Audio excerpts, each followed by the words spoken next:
반갑습니다. 매일경제 M+ 기자 문일호입니다. 기자로서는 20년 됐고요. 그 전에 5년간 증권회사에서 증권 영업을 했었습니다. 그래서 자연스럽게 이쪽 재테크 쪽에 취재와 기사를 많이 쓰다 보니까 자연스럽게 이쪽 길로 접어들게 된 것 같습니다. 이렇게 곧 100만을 앞둔 뷰티풀 채널에 나와서 정말 영광이고 구독자 여러분들 많은 도움이 됐으면 해서 이렇게 나오게 됐습니다. ETF에 대한 책을 내셨는데 그 노후에 치킨집을 차리는 것보다 차라리 ETF 투자가 낫다고 하셨는데 그 이유가 무엇인가요? 주변에서 창업을 통해서 이제 치킨집을 많이 창업을 하죠. 프랜차이즈가 아닌 치킨집을 차린데도 최소 1억 원이 드는데 대부분이 또 1년을 버티지 못하고 망하는 경우가 많아서 제가 주변에 이제 주식으로 망하는 사람 봤어도 ETF로 망하는 사람 못 봤거든요. 그래서 이 장기 분산 투자에 적합한 ETF로 치킨집이 아닌 1억을 투자하면 어떨까라는 생각을 했었고요. 이 책에도 이제 여러 가지 월 현금 흐름을 만드는 ETF 조합에서 1억을 기준으로 하고 있습니다. 1억을 10년간 투자했을 때 우리가 제2의 어떤 창업 없이도 월 현금으로 만들 수 있다는 확신을 가져서 이렇게 책을 쓰고 또 이렇게 좋은 채널에 나오게 됐습니다. 최근에 S&P 500이랑 나스닥 등 이제 미국 주식 고점이라는 말이 나오고 있는데 ETF 하면 S&P 500 하는 분들도 많아서 이걸 지금 사도 괜찮은 건지 좀 궁금합니다. 저도 이제 매일 월가나 이제 블룸버그 통해서 데이터를 취합하는데 지금 미국 시장은 상당히 고점에 있는 건 사실입니다. 저희가 이제 고점 여부를 판단할 때는 PER, 주가 수익 비율을 주로 얘기하잖아요. S&P 500은 이제 500개 우량 기업의 시가총액이잖아요. 근데 이게 지금 이들 500기업이 내는 순이익 대비해서 27에서 30배 정도 수준입니다. 근데 이제 10년 평균, 역사적 평균을 봤을 때는 16에서 17배거든요. 그러니까 굉장히 이제 높을수록 고평가니까 굉장히 높은 수준인 건 사실입니다. 근데 100년간 S&P 500이 연평균 10%씩 올랐거든요. 그게 복리로 올랐기 때문에 이렇게 S&P 500에 장기 투자한 미국 사람들이 이제 은퇴할 때는 굉장히 백만장자로 많이 은퇴해서 우리가 봤을 때는 이제 부러운 삶들을 많이 사는데 S&P 500이 이제 고점에서 이제 주가가 하락하는 경우 이번 책을 보고 장기 투자를 마음먹은 분들에게는 좋은 기회라고 생각합니다. 왜냐하면 주가는 쌀 때 사야 되거든요. ETF도 마찬가지입니다. 주식도 저가 매수가 좋듯이 ETF도 이제 고점 대비 하락폭이 클수록 장기 투자했을 때 그 기대 수익률이 높아지거든요. 그래서 S&P 500이 100년간 10%씩 올랐다고 해서 매년 10% 올랐다는 게 아닙니다. 만약 올해 고평가돼서 만약에 15% 정도 내렸으면 그 다음에는 더 많이 오를 수가 있겠죠. 그래서 지금 오히려 진입하기 좋은 시장이라고 생각하고 있습니다. 그럼 지금 고점에서 조금 떨어질 때 기다렸다가 사는 게 좋은 기회라고? 그 S&P 500 같은 경우 워렌 버핏도 얘기하지만 거의 무위험 자산이거든요. 이 500개 기업의 분산 투자인데 만약에 내가 원금을 다 날리려고 하면 500기업이 동시에 망해야 되거든요. 그럴 가능성 거의 없다고 보고요. 기다렸다고 사기보다는 조금이라도 떨어질 때 조금씩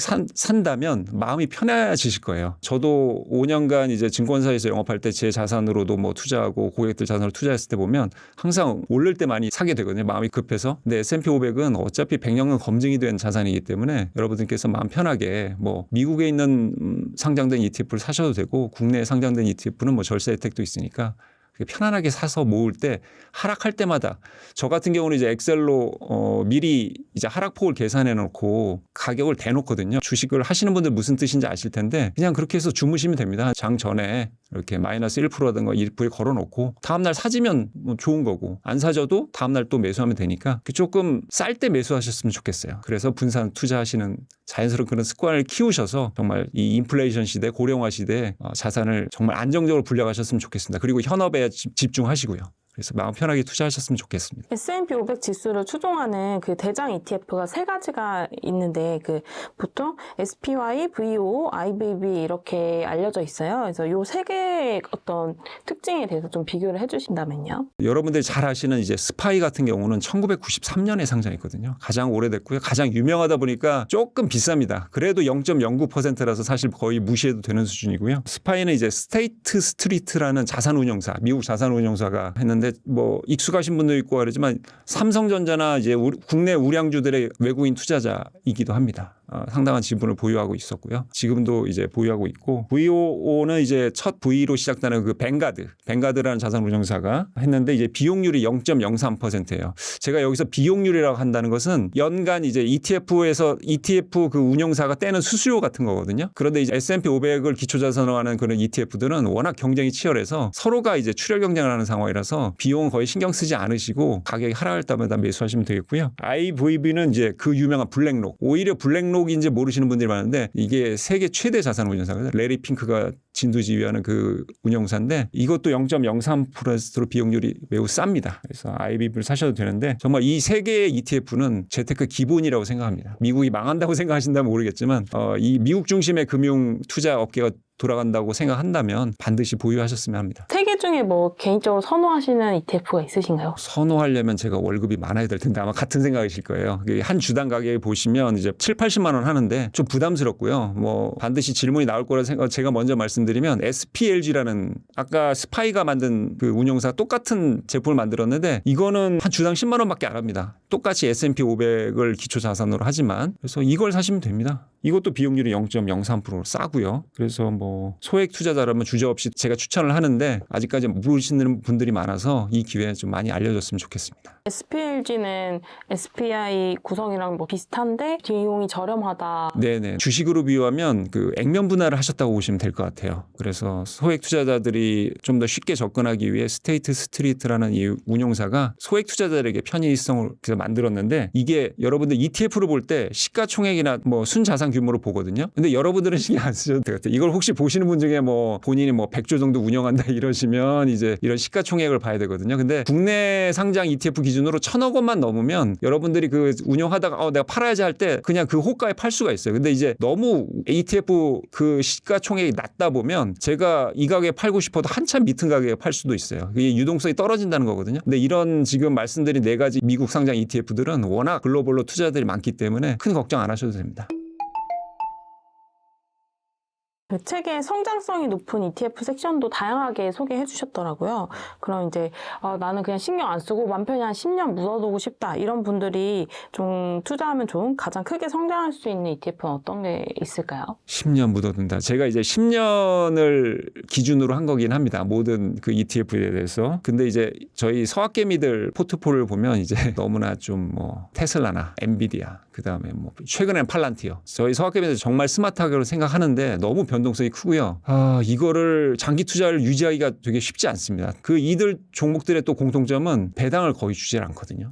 이런 고속 성장주들은 배당을 주지 않기 때문에 여러분들이 여러 가지 큰 일이 생겼을 때 돈을 쓰면서도 그 투자를 유지하려면 배당을 어느 정도 주는 기업이나 그런 기업들을 묶어놓은 ETF가 유리하다고 생각합니다. 그래서 제가 그 추종 지수가 다우존스 US 디비든 100 지수를 추종하는 슈드. 여러분 잘 아시죠? 슈드. 네.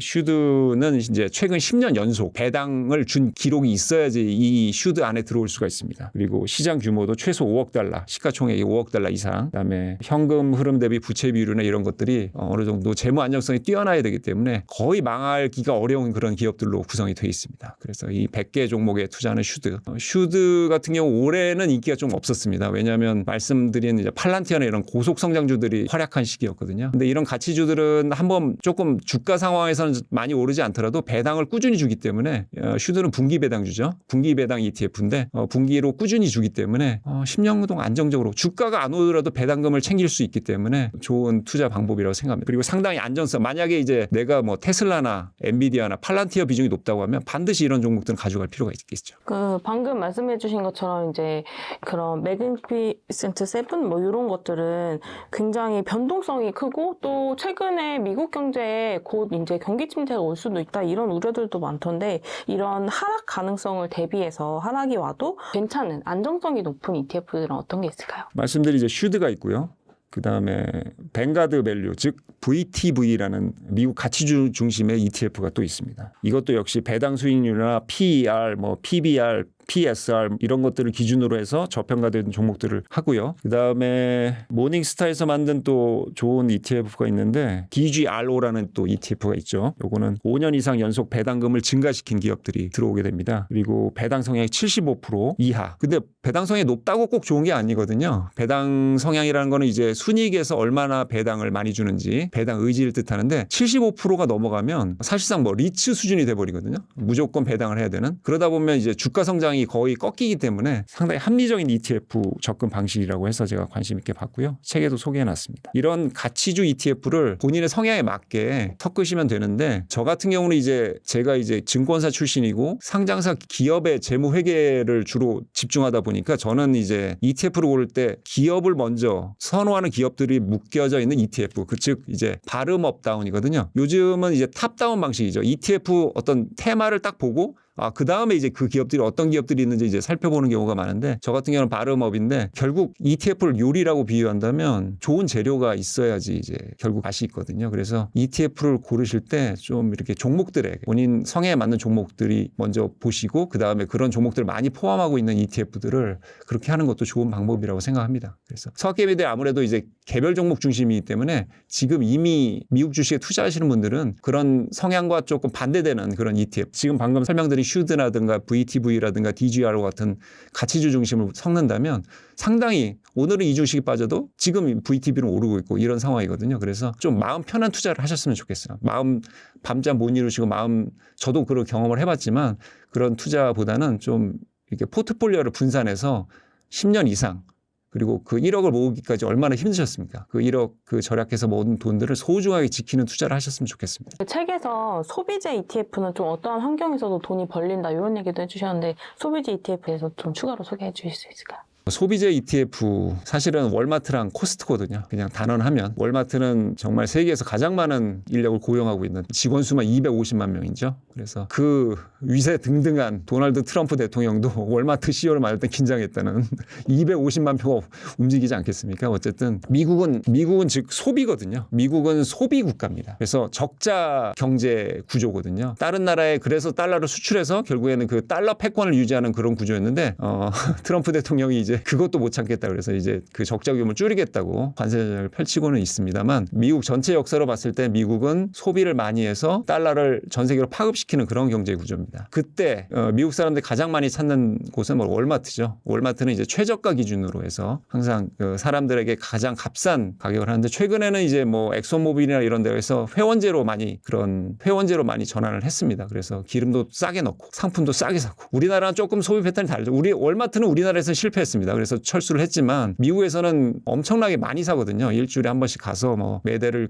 쓸어 담아 오는데 어쨌든 이 월마트는 미국 경제의 핵심입니다. 그래서 온라인, AI로 무장한 아마존도 결국 월마트의 벽은 넘지 못했거든요. 미국 사람들은 결국 오프라인에서 대량 구매하는 거에 익숙하기 때문에 물론 이제 주가 측면에서는 뭐 코스트코가 더 강했던 적도 있습니다. 코스트코는 이제 할인 국내에도 이제 많이 코스트코 할인 카드를 갖고 있죠. 그래서 그 회원제, 그 멤버십 그 혜택이 사실은 1년만 사용해도 더 소비자들이 더 좋기 때문에 그걸 갱신하는 비율이 높아서 어떻게 보면 넷플릭스가 구독 경쟁에 성공한 게 아니라 코스트코가 더 먼저 성공했다 이런 얘기도 있습니다. 어쨌든 그 미국 핵심은 이 두 기업을 많이 담고 있는 ETF를 사시면 될 것 같아요. 그래서 책에는 이제 XLP라고 나와 있죠. 그 소비재 ETF. 월마트나 코스트코 같이 배당도 많이 주고 그다음에 소비재이면서 자사주 소각도 많이 하는 기업들로 묶여 있는 그런 XLP 소비재 ETF가 있고요. 책에는 또 하나가 있는데 VDC라고 있습니다. VDC는 역시 두 코스트코 월마트 비중이 높은 ETF입니다. 그래서 저는 개인적으로는 이런 ETF가 가장 안전하지 않나라는 생각을 합니다. 결국 미국은 소비 경제이기 때문이죠.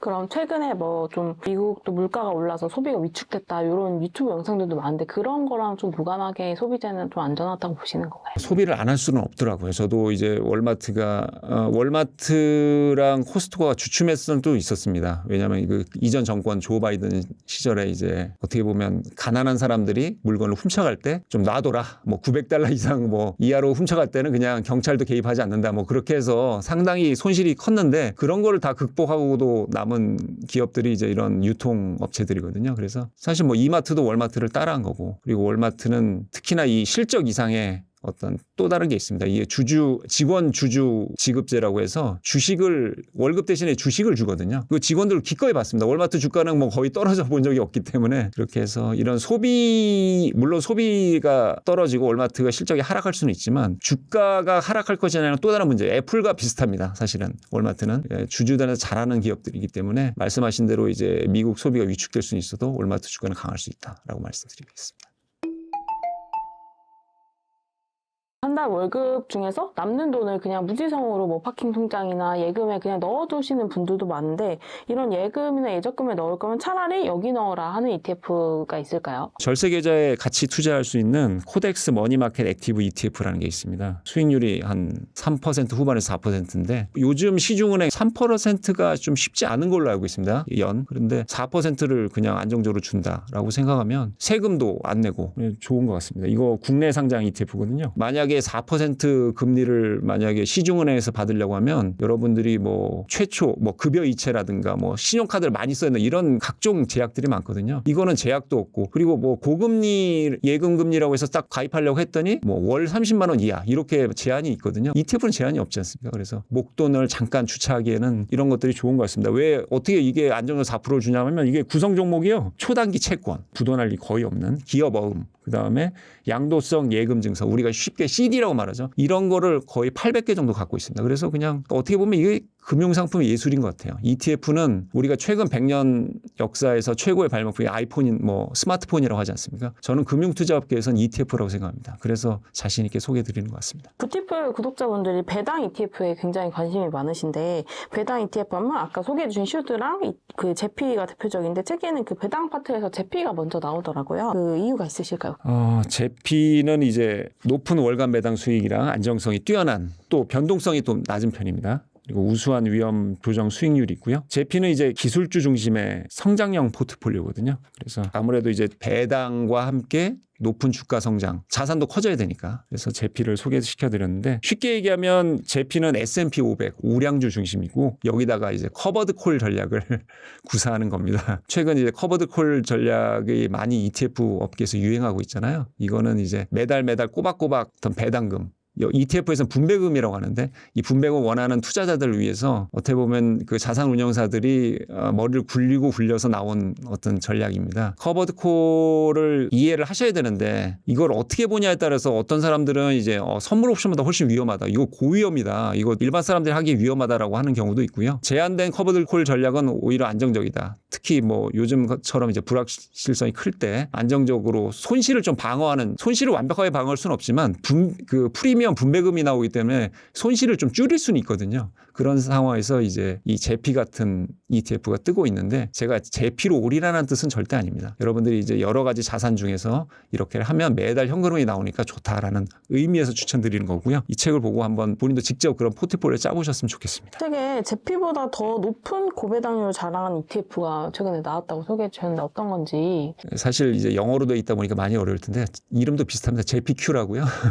JEPQ. 그러면 이건 어떻게 더 높게 주느냐? 그러면 더 위험하고 더 공격적이고 더 주가가 잘 나가는 애들 게다가 커버드 콜도 기본이겠죠. 그러니까 매달 분배금을 주고 더 높은 수익률을 추구하려면 아무래도 S&P 500보다는 더 잘 나가는 애들로 구성해야겠죠. 그러다 보니까 나스닥 100이 되고 500개에서 100개 의 기술주로 이제 조금 더 집중되는 겁니다. ETF가 결국엔 심플하거든요. 하이 리스크 하이 리턴이기 때문에. 근데 ETF는 많이 분산돼 있지 않습니까? 그래서 변동성을 낮추고 그래도 조금 상대적으로 안정적이다 이렇게 말씀을 드리는 거고요. JPQ는 이제 100개의 기술주 중심이다 보니까 뭐 조금 위험하게 하긴 하죠. 근데 미국은 물론 전 세계 이제 IT 시장을 주름잡는 그 100개 핵심 기업들로 구성되어 있습니다. 그래서 이 나스닥 100도 결국에는 또 물 관리도 하고 매번 리밸런싱을 하기 때문에 어느 정도 안정적이라고 보고 있거든요. 미국에서 나스닥 100 하면 이제 우리가 나스닥 시장이라고 하지 않습니까? 그래서 미국 시장 어떤 미국에서 핵심적인 기업 100곳을 사는 거기 때문에 분산과 안정 그리고 수익률까지 챙길 수 있다고 보는 거고요. 커버드 콜을 여기다 가미했는데 커버드 콜을 설명 안 드릴 수가 없는데 제 책에 이제 사과 농장 비유가 나옵니다. 그러니까 만약에 이제 사과 농장 주인이 이제 사과를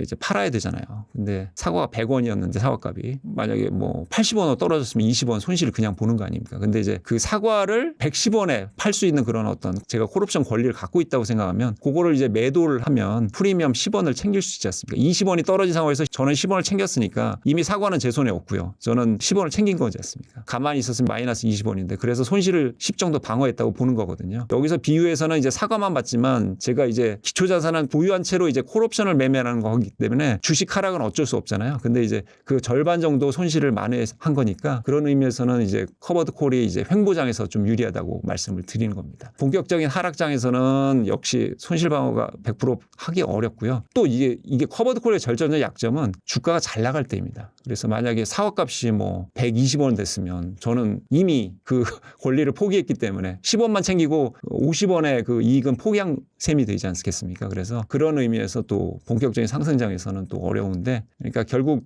이런 커버드 콜 전략이 있는 ETF는 여기에 올인하지 마시고 뭐 S&P 500이라든가 이런 기본적인 ETF와 함께 하고 그 자산 포트폴리오 일부를 요걸로 하신다면 또 매달 현금을 만들 수 있으니까 좋다고 생각합니다. 이 JPQ는 그 연 배당 수익률이 어느 정도 되나요?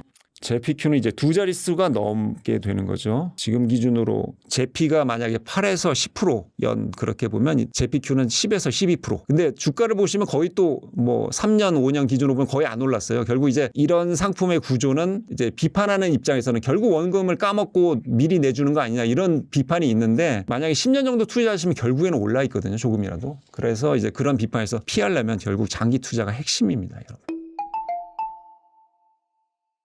그 요즘에 월배당 ETF도 되게 관심이 많으신데 월배당 ETF는 좀 어떻게 보시나요? 지금 말씀드린 게 다 기본적으로 월배당이었죠. 매월 프리미엄이 나오니까 국내로 말씀을 드리면 지금까지는 다 미국을 얘기했는데 플러스 고배당주 요거 좋은 것 같습니다. 시가총액 또 배당 관련 국내 ETF, 테마 ETF에서는 가장 시가총액이 높고요. 시가총액 기준으로 해서 1조 원이 넘으면 우리가 1조 클럽 ETF라고 하는데 고배당주 ETF를 유일하게 지금 거기에 들어가 있습니다. 한화에서 만든 걸로 알고 있는데 플러스 고배당주 같은 경우는 이제 은행, 보험, 증권사, 금융사 위주로 이제 주주 환원을 잘하는 업종으로 돼 있거든요. 근데 최근에 이제 정부가 이제 이런 뭐 은행들에 대해서 이자 장사하지 말라고 그래서 조금 향후 미래 기대 수익률이 꺾이면서 최근에 주가는 조정받고 있는데 이거는 더 일시적이라고 생각합니다. 어차피 은행 수익이 꺾이더라 하더라도 이거는 뭐 계속 이 금융 시장은 커질 수밖에 없거든요. 그래서 기대 수익률이 꺾이는 거 이상으로 얘네들이 이제 배당 성향을 높이고 정부의 어떤 주주 환원 발맞춰야 되기 때문에 결국에는 뭐 장기 우상향할 수밖에 없는 구조고요. 최근에 조정받는 거는 장기 투자자 입장에서는 기회라고 할 수 있겠습니다. 너무 많이 올랐거든요. 플러스 고배당주가. 네. 그리고 비슷한 이름의 이제 코덱스 고배당주가 있는데 이름이 비슷한데 이제 구성종을 보시면 좀 달라요. 제가 좀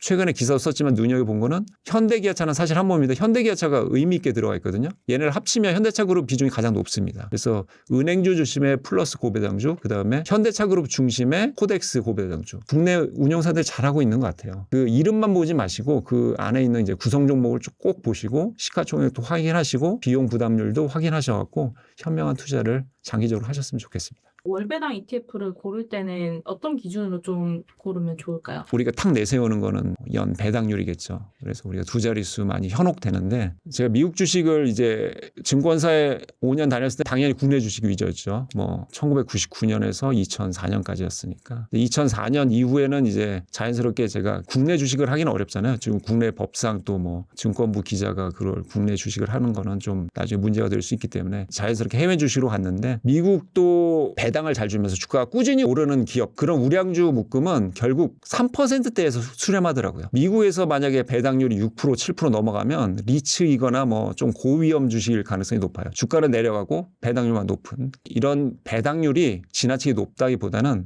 어느 정도 한 자릿수에서 유지되면서 비용이 그렇게 비싸지 않고 이게 사실은 수익률도 복리로 불어나지만 매년 떼는 그 0.0% 그것도 이제 복리로 불어나기 때문에 큰 자산을 맡기면 이제 부담이 되거든요. 그래서 비용률이 낮으면서 배당률이 적당한 기업을 찾으셔야 합니다. 제가 앞에서 소개해드린 이제 뭐 10% 이상의 그런 것들은 커버드 콜 전략에 반드시 들어가거든요. 근데 커버드 전략이 없는데도 10% 이상을 준다 그러면 반드시 의심을 해보셔야 될 것 같습니다. 커버드 콜은 제가 설명드린 대로 횡보장 예상되거나 제가 다른 중장기 우상향하는 종목들을 갖고 있어 월 현금 흐름이 중요하다고 하시는 분들한테 추천을 드리는 겁니다. 그래서 배당률이 이제 두 자릿수는 제가 추천을 드리지 않습니다. 배당률이 뭐 미국 같은 경우는 3에서 4%, 그다음에 한국 기준으로는 뭐 5에서 7% 정도. 이게 사실 배당률이 높으면 주가가 지금 폭락하고 있다는 뜻이기도 하거든요. 그래서 적당한 게 좋습니다. 결국에는 그렇게 수렴하더라고요. 되게 다양한 ETF 포트폴리오를 제안해 주셨는데 가장 흥미로운 게 이제 닥치고 슈드와 큐큐큐로 은퇴하기였어요. 네. 슈드를 도대체 어느 정도 사두면 이제 든든하게 은퇴를 할 수 있을까요? 제가 책에서는 이제 1억을 기본으로 하고 10년 이상 장기 투자를 해서 이제 닥치고라는 표현을 쓴 거는 조금 과격하게 표현은 했는데 슈드는 좀 안정적이잖아요. 배당 가치주 위주로 돼 있고 QQQ는 이제 나스닥 그 ETF거든요. 그래서 조금 공격적인 것과 안정적인 걸 섞어서 5천만 원씩 투자하면 뭐 10년 후에 이제 월 현금 흐름이 뭐 500만 원 이상 나온다. 뭐 이런 예시를 했는데 그런 것들을 이제 다양하게 하는데 이제 가장 기본으로 제가 제시해 본 겁니다. 네. 월배당이 700만 원까지 나오는 시뮬레이션도 해주셨더라고요. 그래서 네. 그것도 소개 좀 해주시면 좋을 것 같아요. 요걸 보면서 말씀을 드릴게요. 연봉 1억이 이제 월 실수령의 기준으로 약 700만 원 정도 되거든요. 저는 받아본 적이 없지만 여러분들 꼭 받으시기 바랍니다. 그렇게 줄 수 있는 기업들이 점점 줄어가고는 있습니다. 그래서 여러분들이 뭐 삼성전자나 하이닉스 다니지 않는다면 제2의 월급 통장을 만들고 싶으실 때 제피랑 제피큐 요거 두 가지를 섞는 방식이거든요. 여기서 보면 이제 제피가 주식 플러스 채권 플러스 커버드 콜. 근데 제피의 구성 기초 자산 중에 주가 연계 채권이라는 게 있습니다. 이게 채권 성격을 갖고 있기 때문에 그래서 안정적이거든요. 제피큐에 비해서는. 여기 제피큐는 주식, 그다음에 커버드 콜. 심플하지만 공격적이죠. 여기 이제 투자 원금 5천만 원씩 넣고요. 그다음에 월 50만 원씩을 또 추가로 넣습니다. 그렇게 되면 10년 후에는 총 자산이 제피로 할 수 있는 게 2억 1,562만 원이 되고요. 10년 후 월 현금 흐름은 129만 원이 됩니다. 제피큐는 이제 똑같은 조건을 했을 때 3억 6,529만 원이 되고 월 현금 흐름 576만 원이 되죠. 그래서 10년 후 이 두 가지를 통해서 할 수 있는 게 5억 8,091만 원입니다. 자, 1억을 기준으로 했을 때 10년 장기 투자를 했는데 5억밖에 안 된다고 생각하실 수도 있겠어요. 이건 팔란티어가 아니거든요. 편안하게 마음 편하게 10년간 장기 투자를 한다는 각오가 되신 분들에게 한번 공격적인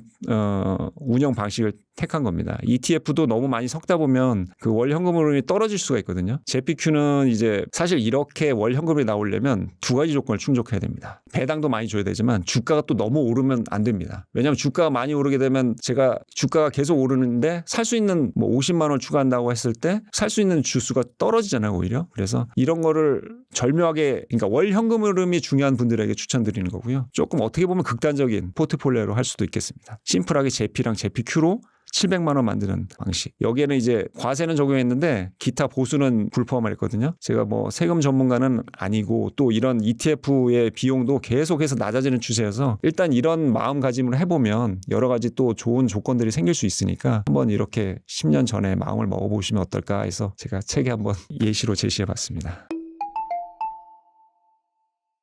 노후자금 뭐 10억만 있으면 걱정 없다 뭐 이런 얘기도 있는데 노후자금 10억을 만들고 플러스 월 300만 원 현금 흐름까지 나오는 구성도 소개해 주셨어요. 그래서 이건 어떤 건지. 10억은 이제 자산이 기주가 되는 거죠. 그러다 보니까 월 현금 흐름은 좀 떨어집니다. 그래서 제가 책에서 제시한 거는 세 가지를 섞었네요. SPLG랑 디보랑 미국 배당 커버드 콜 액티브 세 가지를 ETF를 조합해서 각각에 3,300만 원씩 넣어갖고 자산을 10년 후에 10억을 만드는. 그렇지만 자산은 많이 조금 성장하지만 배당금은 아무래도 이제 SPLG가 이제 조금 많이 떨어지잖아요. SPLG가 이제 S&P 500을 기본으로 한다고 하는데 여기 10년 예상 투자표를 보시면 첫해 이제 36만 원으로, 왜냐하면 이제 3,300만 원씩 시작했으니까 첫해 배당이 36만 원이지만 10년 후에도 901만 원이거든요. 이거를 이제 투자 원금은 이제 2억 가까이 되지만 배당금은 이제 아무래도 배당률이 0%대이기 때문에 크게 기대는 할 수가 없는 상황입니다. 대신 이제 주가는 많이 오르게 되겠죠. 왜냐하면 제가 앞서 말씀드린 대로 S&P 500 같은 경우는 연평균 8에서 10%씩 꾸준히 올라왔다. 물론 올해 하락한다면 다음에 더 많이 오르는 식으로 해서 복리 수익률이 나오게 된 거죠. 그렇다면 이제 배당금을 책임지는 거는 아무래도 이제 미국 배당 커버드 콜 액티브가 되겠죠. 이것도 말씀드린 대로 아시겠지만 이제 커버드 콜이라는 이름이 들어간 콜옵션 매도 전략이기 때문에 월 현금으로는 생기지만 주가는 이제 자산은 그보다는 덜 오르고 결국 자산은 SPLG나 디보가 책임지고 월 현금 흐름은 미국 배당 커버드 콜 액티브가 책임지는 상황이 되겠습니다. 그래서 제가 왜 이런 조합으로 섞었냐면 이제 SPLG는 이제 우량주 중심의 IT 위주죠. S&P 500이랑 나스닥 같은 경우는 공통적으로 IT 비중이 높습니다. 그래서 주가 상승이 좋은 건데 디보 같은 경우는 이제 가치 배당 ETF이기 때문에 제가 이제 업종을 비교해 보니까 IT 업종의 비중이 2배더라고요. 그러니까 SPLG가 디보보다 IT 업종 노출도가 2배 높습니다. 그래서 주가 상승이 뛰어난 거고요. 대신 이제 디보에서 가장 큰 비중은 금융업종입니다. 투자은행들이나 보험사나 이런 폼들이 이제 배당을 많이 주기 때문에 금융업종에서 이제 배당이 많이 나오기 때문에 이 세 가지 ETF 조합을 한 것이죠. 이게 업종이 겹치지 않는 게 좋습니다. 그러니까 사실상 만약에 특정 ETF가 뭐 IT 비중이 높다고 하면 거기에 섞기 좋은 게 이제 디보 같이 금융 비중이 높은 ETF가 되겠죠. 이게 바로 ETF의 그 분산 투자 원칙에 충실한 포트폴리오 전략이라고 볼 수 있습니다. 1억을 모은 후에 50만 원씩 매달 이 세 가지 ETF를 추가로 사모으면 되는. 네네네. 출발선이 좀 달라야겠죠. 제가 이제 시뮬레이션을 많이 해봤는데 1억 이하에서는 좀 쉽지가 않더라고요. 그러니까 1억 이하나 10년 이하의 기간에서 뭔가 좀 의미 있는 자산을 축적하고 월 현금 흐름을 꾸리기에는 좀 쉽지가 않더라고요.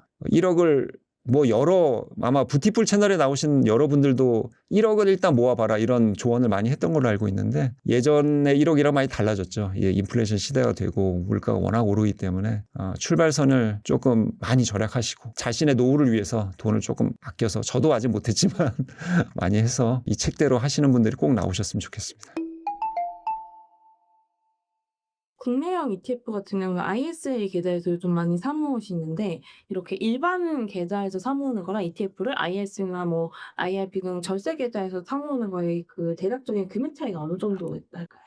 이게 사실은 쉬운 문제가 아닌데 일단 그 ISA 계좌에서 미국 상장 ETF 그런 ETF도 배당이 나오잖아요. 분배금이 나오는데 그동안 이제 절세 계좌라고 해서 이 분배금에 대해서 세금을 내지 않았거든요. 이중과세 논란을 먼저 얘기하고 이제 말씀을 드려야 될 것 같은데 결론부터 말씀드리면 이중과세 논란에도 불구하고 ISA 계좌로 투자하시는 게 훨씬 낫습니다. 이거는 뭐 그동안 부티풀 채널이나 다른 유튜브 재테크 관련 유튜브 채널에서도 많이 소개된 걸로 알고 있는데 그 정도로 혜택이 좋은 거죠. 정부가 노후 재테크를 책임하려고 노력하시는 분들에게 할 수 있는 최선의 정책은 절세거든요. 그런 세금 혜택을 주는 그 계좌들은 정부가 여러분들에게 베푸는 어떤 혜택이기 때문에 반드시 IRP, ISA, 연금저축펀드는 반드시 가입하셨으면 좋겠습니다. 저는 너무 늦게 알아갖고 꼭 이 말씀을 드리고 싶은데 이거 만약에 가입을 하시면 재테크에 뭐 70%는 하신 거라고 저는 생각합니다. 그렇게 되면 절약도 따라올 거고요. 이제 스스로 노후를 생각했을 때 그리고 이 건강보험이 고갈되는 상황을 봤을 때 국민연금도 마찬가지고요. 국민연금 고갈의 심각성을 아시게 된다면 바로 지금부터 절약하시지 않을까 생각이 듭니다. 그래서 ISA 계좌 내에서 이제 그 ETF가 주는 분배금에 대해서 세금을 정부가 거짓말한 적은 없습니다. 2025년 초에 이제 일몰이라고 하죠. 이 혜택이 사라진다라고 해놓고 그걸 연장을 하지 않았던 것 뿐인데 이제 좀 당황스러운 거죠.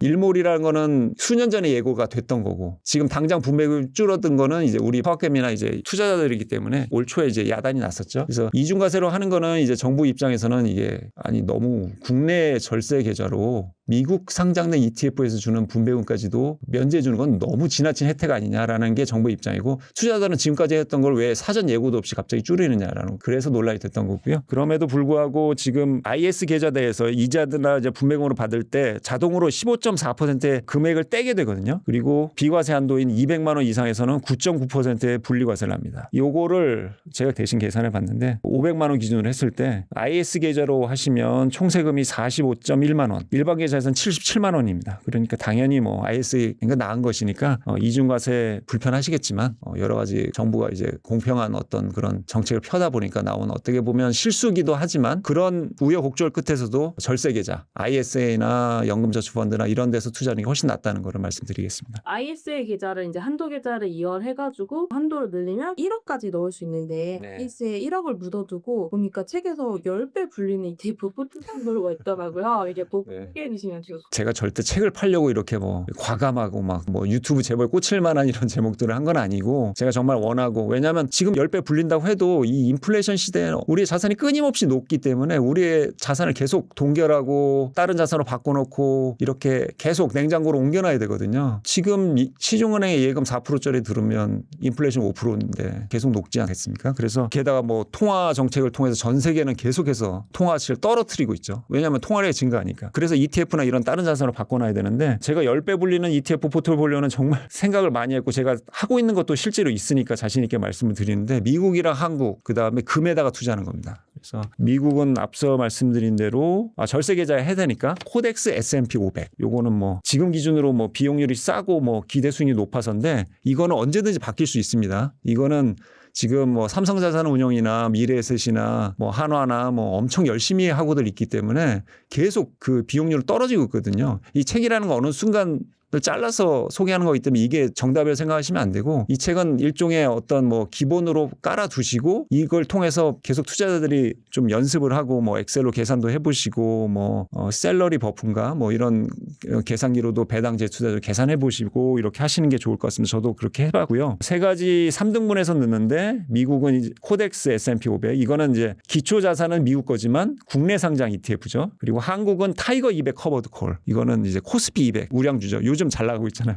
여기다 커버드 콜까지 한 거니까 한번 보시면 되고, 금은 에이스 KRX 금현물, 이것도 다 ETF입니다. 그래서 3,300만 원씩 나눠서 미국 그 코덱스 S&P 500에는 이제 매달 100만 원씩, 코스피 아까 타이거 200 커버드 콜에는 50만 원, 그다음에 금연물 ETF에는 매달 100만 원씩 추가해서 하면 10년 후에 새 ETF 총 자산 가치가 이제 10억 원쯤 되고 매달 175만 원 정도 받을 수 있는 계산이 나와서 이렇게 소개를 드리게 됐습니다. 그럼 이것도 구성은 마찬가지로 1억은 주고 100만 원씩 추가 매수를 한다. 이렇게. 네, 3,300만 원씩 출발하는 거죠. 아무래도 제 나이가 이제 반백살이기 때문에 제 기준으로 했는데 2030은 그 기간을 더 늘리셔도 되겠죠. 20년, 30년 하면 이제 정말 제로에서 시작하셔도 되는데 아무래도 너무 20년, 30년 하면 너무 와닿지가 않아서 10년을 기준으로 하다 보니까 1억을 첫 스타트로 제시하게 된 겁니다. 방금 2030 세대 말씀하셨는데 2030 세대는 사실 1억이 아직 없잖아요. 매달 그냥 꾸준히 50만 원씩 목돈이 없는 상태에서 사모은다고 하면은 장기전략이 있어요. 1억을 모아야 되잖아요. 1억을 모아야 되는데 또 주가는 어떻게 될지 모르고, 그래서 제가 배당으로 연봉 1억 원에 도전하는 ETF 포트폴리오도 사실 2030을 위해서 제시한 거거든요. 요거 표를 보시면 제가 아까 말씀드린 거 다시 한번 말씀드리게 되는데, 이 JP와 JPQ로 심플하게 가시는 게 저는 2030에 가장 맞는 투자법이라고 생각합니다. 네, 물론 이제 S&P 500이 기본이기 때문에 그걸로 하셔도 돼요. 저는 그러면 이제 상당한 인내력이 필요하실 겁니다.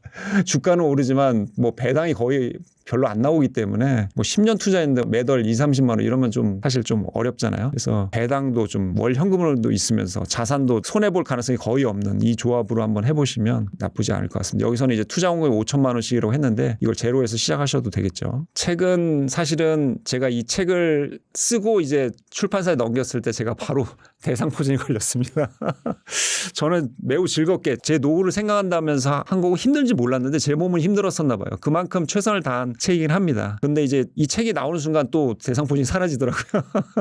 물론 입원은 했었는데 어쨌든 여러분, 가장 중요한 건 개인의 건강이 아닐까 생각합니다. 그리고 건강이 행복의 대부분을 차지하고요. 저는 돈이 행복을 책임져 준다고 생각하지 않습니다. 그렇지만 돈이 어느 정도는 행복의 구성 요소라고 생각해서 이 책을 내게 된 거고요. 돈이나 투자가 인생 최고의 목표는 돼서는 안 되지만 여러분들의 목표에, 여러분들의 그 생업에 정말 자기가 좋아하는 일이 돈이 안 벌리는 직업일 수도 있지 않습니까? 근데 이런 ETF로 장기 투자를 하게 된다면 내 자산, 제가 좋아하는 일을 평생 할 수도 있는 그런 밑받침이 될 수 있기 때문에 말씀을 드리고, 내 자산을 편안하게 불릴 수 있는 유일한 방법이 ETF를 생각했고, 그래서 ETF에 한번, 저도 사실 일부는 그렇게 하고 있고요. 장기 분산 투자가 성경에 나오는 말이긴 하지만 진리가 자유롭게 한다고 하잖아요. 장기 분산 투자가 이제 업계의 진리긴 합니다. 그 진리를 믿는다면 여러분들이 어떤 자산이나 그런 생업, 자신의 꿈을 쫓아가는 그 인생에서 자유로움을 얻을 수 있다고 생각합니다. 이런 너무 고속 성장, 고위험, 하이리스크, 하이리턴, 3배짜리 ETF 이런 거 하지 마시고요. 기본 교과서나 S&P 500 깔아 놓으시고, 코스피도 좀 국내 기업도 깔아 놓으시고, 이렇게 해서 글로벌 분산도 하시면서 장기 투자하시기를 바라는 마음에서 여기 출연하게 됐습니다. 감사합니다.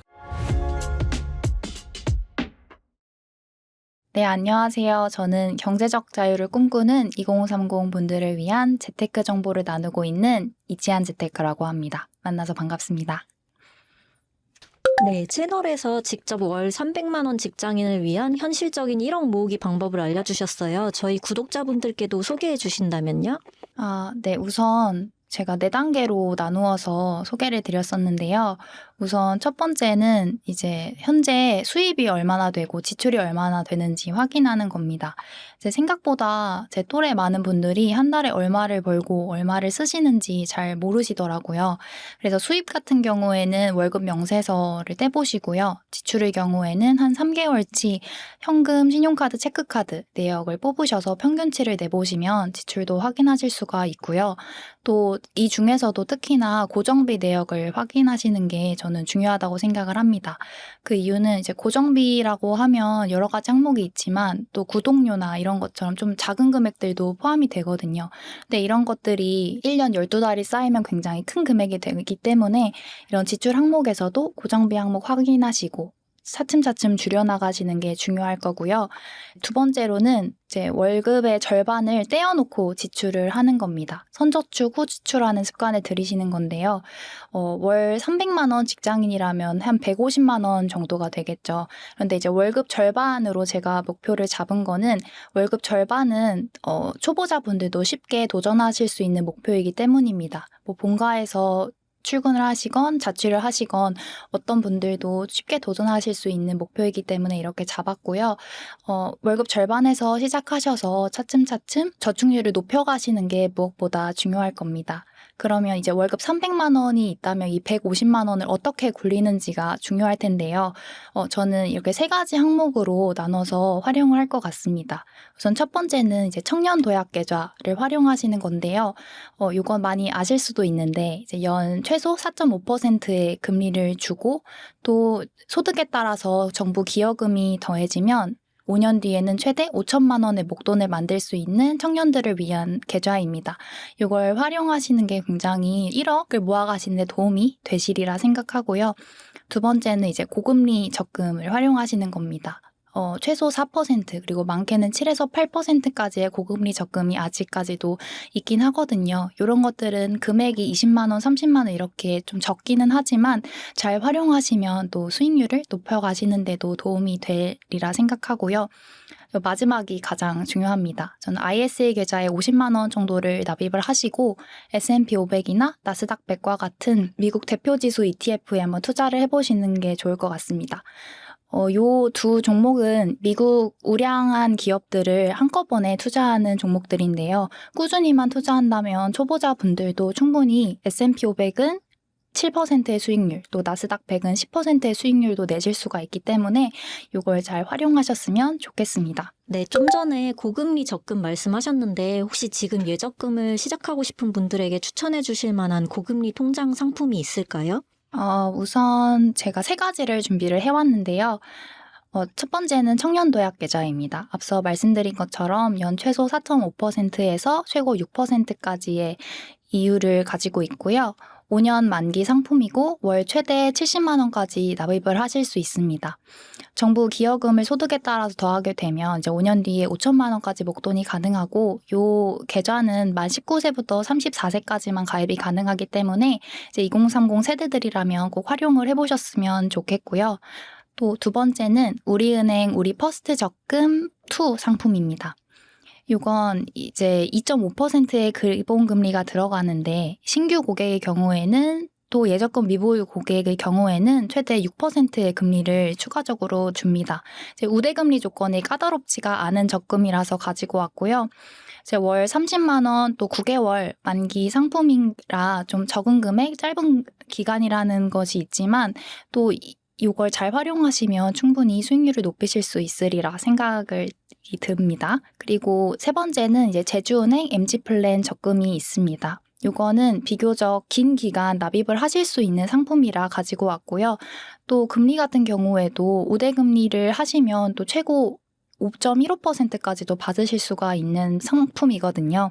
또 최대 50만 원까지 비교적 납입 금액도 높은 편이라 이 상품도 활용하시면 좋을 것 같습니다. 한때는 욜로족으로 사셨다고 하셨는데 어떻게 지금의 재테크에 진심인 분이 되셨는지 궁금합니다. 목표를 이루기까지 어떤 생활 습관의 변화가 있으셨을까요?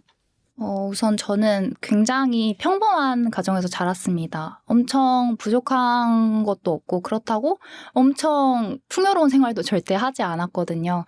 그냥 평범하게 공부해서 대학교에 갔고 제가 원하는 기업에 비교적 다른 사람들보다는 조금 빠른 나이에 사회생활을 시작한 편입니다. 그런데 취준할 때는 제가 대기업을 가면 인생의 모든 것들이 다 해결되는 줄 알았어요. 그래서 취업을 하고 난 직후에는 정말 내 월급을 정말 많이 쓰면서 그렇게 놀았었습니다. 근데 한 3년 정도 지나니까 내가 이 자본주의 사회에서 어떤 준비를 하고 있지? 이런 생각도 들고 또 앞으로 지금보다 더 풍요롭게 살고 싶은 마음도 있는데 직장인의 신분으로 어떤 걸 할 수 있을까 그렇게 고민을 하다가 그러면은 돈을 지금보다는 조금 더 열심히 모아서 투자를 해보자 이렇게 결심을 하게 되었습니다. 그래서 생활 습관의 변화라고 한다면 저는 크게 이렇게 5가지 항목이라고 말씀드릴 수 있고요. 하나하나 말씀드리자면요. 우선 첫 번째는 목표를 명확하게 하는 겁니다. 돈을 모으기로 결심을 하시고 많은 분들이 돈 모아야지, 전보단 더 써야지 이렇게 생각하시기 쉬운데 저 역시 그랬고요. 이것보다는 5년 안에 돈을 열심히 모아서 1억을 만들어야지, 또 돈을 지금 열심히 모으고 투자를 해서 내 집 마련을 해야지, 이런 조금 더 명확한 목표가 있으시면 돈을 모으다가 조금 마음이 해이해지는 순간에도 이 목표를 생각하면서 마음을 다잡으시기 아마 좋을 거고요. 그리고 두 번째는 고정비를 최대한 줄이는 겁니다.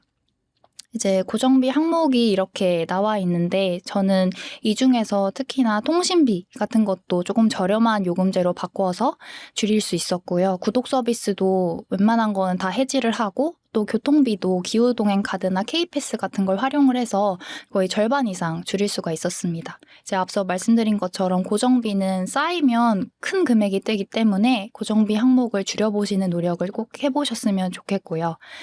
그리고 세 번째는 정말 나에게 찐 만족을 주는 소비는 무엇일까 한번 고민해 봤었습니다. 이제 돈을 모으면서 어느 정도 적당한 소비는 저는 필요하다고 생각합니다. 그 이유는 다이어트를 하면, 열심히 하면 요요가 오는 것처럼 돈을 너무 안 쓰고 모으기만 하면 이게 탈이 나더라고요. 그래서 적당한 지출은 필요하되, 하지만 남들이 돈 쓸 때 이걸 다 따라서 쓰면 돈이 진짜 안 모이더라고요. 그래서 돈을 쓸 때 이제 나에게 진짜 만족을 주는 소비는 무엇일까 한번 고민을 해봤고요. 이렇게 3가지 항목을 제가 적어 놓았는데 이런 부분을 한번 여러분들도 생각을 해보시고 나에게 만족을 주는 소비는 무엇일까 생각해 보셨으면 좋겠고, 저의 경우에는 저는 먹는 걸 굉장히 좋아해서 이런 맛집을 가거나 그런 나에게 즐거움을 주는 소비에는 월에 10만 원 정도는 쓰려고 하고 있습니다. 그래서 이런 부분들은 충분히 실천하실 수 있다고 생각되니까 활용해 보시면 좋겠고요. 또 4번째는 다른 사람을 의식한 소비는 지양하는 겁니다. 명품 가방을 산다거나 멋진 레스토랑에 가거나 해외여행을 간다거나 이런 것들을 저는 떠올렸는데요. 이런 것들이 남들의 의식한 소비가 아닐 수도 있습니다. 그런데 저는 이제 SNS를 보다 보면 이 친구는 이렇게 좋은 가방을 들고 이렇게 좋은 곳에 여행을 가는데 이런 것들이 저 스스로와 비교를 하게 되고, 그런 것들을 저도 어느샌가 좀 따라하려고 하게 되더라고요. 그래서 저는 SNS를 과감하게 돈 모으기로 결심한 이후에는 끊고, 이런 소비는 줄이고 조금 더 나에게 만족을 주는 소비는 무엇일지 좀 생각을 해보니까 진짜 나에게 만족을 주는 소비, 또 나에게 필요한 소비만 남기게 되니까 돈이 확실히 더 잘 모이더라고요. 그리고 저는 마지막이 가장 중요한데요. 이제 돈이 돈을 불러오는 한번 경험을 해보시는 거예요. 그러니까 예를 들면은 이제 주식 배당금을 받아보신다거나, 공모주 청약을 한다거나, 단기 적금으로 이자를 받아보신다거나, 파킹 통장을 사용해 보신다거나 하는 건데요. 이런 것들은 정말 큰 돈이 들지 않습니다. 소액으로도 충분히 하실 수가 있어요. 근데 이런 경험이 왜 중요하냐면요. 내가 물건을 사면은 이 물건의 가치는 하락을 하게 됩니다. 왜냐하면 감가상각이라는 게 있잖아요. 그리고 내가 그만큼 투자한 금액은 좀 줄어들게 되는 거죠. 그런데 이런 자산에 투자를 하면 이 자산이 시세가 상승할 수도 있고, 또 배당금을 줄 수도 있고, 이자를 줄 수도 있잖아요. 그래서 어떤 내가 물건을 살까? 어떤 투자를 할까? 이렇게 고민이 되는 순간에도 이걸 이 돈에 여기에 투자를 하면 이만큼의 수익을 얻을 수 있는데 조금 더 이쪽으로 해보자, 이런 마음을 조금 더 가지실 수 있게 되거든요. 그러니까 세상을 바라보는 시각이 많이 달라지게 되더라고요. 이건 정말 적은 금액으로도 충분히 하실 수 있으니까 꼭 경험을 해보셨으면 좋겠습니다. 20대에 벌써 서울에 내 집 마련을 하셨다고 들었습니다. 3040 세대에게도 쉽지 않은 서울 내 집 마련이 어떻게 가능하셨던 건가요? 우선 지금 이런 부동산 시장 상황에서 좀 내 집 마련 이야기를 꺼내는 게 조심스럽긴 하지만 좀 하나하나 말씀을 드리자면, 제가 위로 친오빠 2명이 있는데요. 그중에 한 오빠가 부동산에 굉장히 진심이고 또 경매로 많은 자산을 이루었습니다. 그래서 제가 그런 거를 보면서 자라서 제가 처음에 돈을 모으고 투자를 하기로 결심을 하고 부동산 경매에 가장 먼저 관심을 갖게 되었어요. 근데 경매 공부를 하다 보니까 내 집 마련도 좀 관심이 생기고, 재개발 재건축이나 청약 공부도 되게 이어서 하면서 부동산 지식을 쌓게 되었는데요. 그리고 어느 정도 목돈이 모이고 투자를 할까, 뭐 내 집 마련을 할까 이런 고민을 하던 시점에 제가 월세를 한 4년 정도 살고 있었거든요. 그런데 이제 부동산 공부를 하면서 알게 된 게 내가 내고 있는 월세가 어떻게 보면 집주인분의 대출 상환을 위해서 쓰일 수도 있고 또 집주인분의 부수입 창출을 위해서 쓰일 수 있다는 생각이 들더라고요. 그리고 제 월세는 시간이 지나서 돌려받을 수 있는 게 아니잖아요. 그러다 보니까 그러면 내 집 마련을 통해서 내 자산을 먼저 사보는 게 어떨까 이런 생각을 하게 되었습니다. 그래서 제가 부동산에 관심을 본격적으로 갖게 된 게 23년도였는데요. 이제 23년도에도 집값이 많이 하락한 상태였고 또 24년에 들어오면서는 이제 대출을 많이 그 당시에는 해줬다 보니까 매수세가 점점 상승을 하고 있었습니다. 그리고 하반기에 이제 스트레스 DSR 시행이 예정되어 있어서 한 7월쯤까지도 매수세가 굉장히 올라가고 있었어요. 그 시점에 제가 이제 9월, 10월 정도 되었을 때 제가 임장을 다니고 있었고 이런 스트레스 DSR 시행으로 인해서 매수세가 또 급격하게 이런 대출을 규제하다 보니까 또 매수세가 급격하게 또 하락을 하던 시점이었어요. 그래서 제가 관심을 갖고 있던 단지가 급매물이 나와서 그거를 잡아서 계약을 하게 되었고요. 제가 부동산을 내 집 마련을 위해서 봤던 항목들은 우선 인근에 초등학교가 있는지 그리고 교통은 어떻게 되어 있는지 그리고 대단지인지 또 인근 상권은 잘 형성되어 있는지 또 앞으로 개발 가능성은 있는지 또 일자리 또 근처 가까운 거리에 잘 형성되어 있는지 이런 것들을 다 체크를 했고 매수를 좀 결정을 하게 되었습니다. 물론 이게 오해하시면 안 되는 게 이제 제 시드가 충분하게 크지 않았기 때문에 이 집이 제가 평생 살 만한 큰 평수 그리고 좋은 입지는 절대 아니거든요.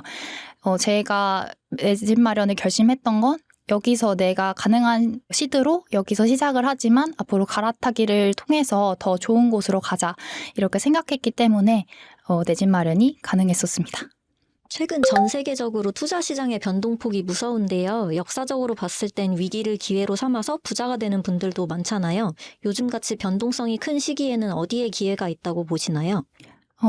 우선 진짜 올해 들어서 트럼프 행정부가 관세 전쟁을 선포를 하면서 주가가 또 많이 하락을 했었고요. 또 기준금리를 인하하려는 분위기가 형성됐다가 또 최근에는 동결이 되었고 또 그 중에 S&P 500과 나스닥 100 지수는 사상 최고가를 경신을 했습니다. 이렇게 한 치 앞을 내다보기 어려운 이 시점에 저는 한번 채권에 관심을 가져보시면 어떨까 생각을 합니다. 그 이유는요, 두 가지로 설명을 해드릴 수 있는데요. 우선 첫 번째는 이제 주식과 채권이 반대로 가는 특성이 있다는 점입니다. 이 표는 이제 주식과 채권의 상관관계를 나타내는 표이고요. 음의 상관관계가 1998년 이후에 대다수 포진이 되어 있는데 그 뜻은 대부분의 기간 주식과 채권이 반대로 움직였다는 의미입니다.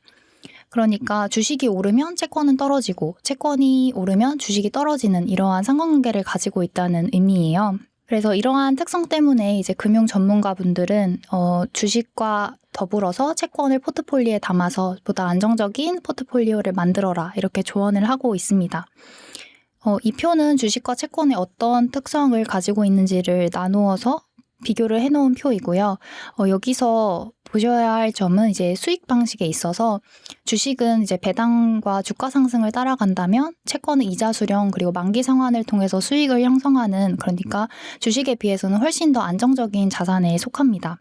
그리고 두 번째는 또 현재 금리 동결을 했지만 앞으로 미국 고용지표가 좋지 않게 나오면서 앞으로 좀 금리 인하를 할 것 같다는 또 이야기가 또 나오고 있더라고요. 그렇게 되면 이제 채권은 우리가 회사 그리고 나라에 돈을 주고 그만큼의 이자를 받는 그러한 상품인데 만약 금리가 인하하게 된다면 현재의 채권의 가치가 올라갈 확률이 높아집니다. 왜냐하면 더 높은 금리를 주는 채권 상품의 인기가 높아질 거기 때문이에요. 그래서 이런 금리 인하를 기대할 수 있는 시점에 한번 현재 시점에 채권에 관심을 가져보시는 것도 저는 나쁘지 않은 투자 방법이 될 수 있으리라고 생각을 합니다. 그래서 정리를 하자면요.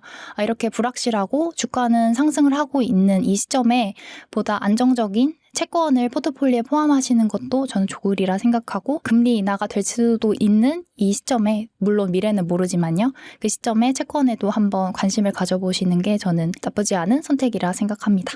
미국 주식 적립식 투자에 진심이시라고 들었는데 S&P 500이 최근엔 변동성도 무섭고 아직 역사적 고점이라는 인식도 강합니다. 요즘 같은 시기에는 S&P 500 투자 어떻게 보시나요?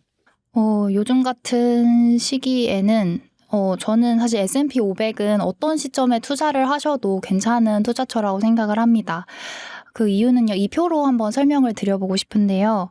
마켓 하이, 그러니까 최고치를 기록한 시점에도 또 10% 이상 하락하는 시점에도 1년, 3년, 5년 이렇게 장기적으로만 투자를 하신다면 9% 이상의 수익을 낼 수 있다는 그러한 데이터입니다. 그래서 S&P 500은 장기간 꾸준히만 투자를 하신다면 충분히 수익성을 낼 수 있기 때문에 저는 괜찮다고 생각을 하고요. 또 작년 말에는까지는 미국 증시가 또 많이 올랐다가 올해 4월에는 또 20% 이상 하락을 했고 또 최근에는 다시 주가가 최고가를 경신했죠. 그만큼 미국 증시는 회복이 또 빠르기 때문에 저는 어떤 시점에 투자를 하셔도 괜찮지 않을까 생각합니다. 근데 장기 우상향 상품인데도 불구하고 꼭 손해를 보는 분들도 계시잖아요. 이런 분들이 알아야 할 점이 있다면 무엇일까요? S&P 500은 정말 장기 투자하는 게 중요하다는 거를 꼭 말씀드리고 싶습니다.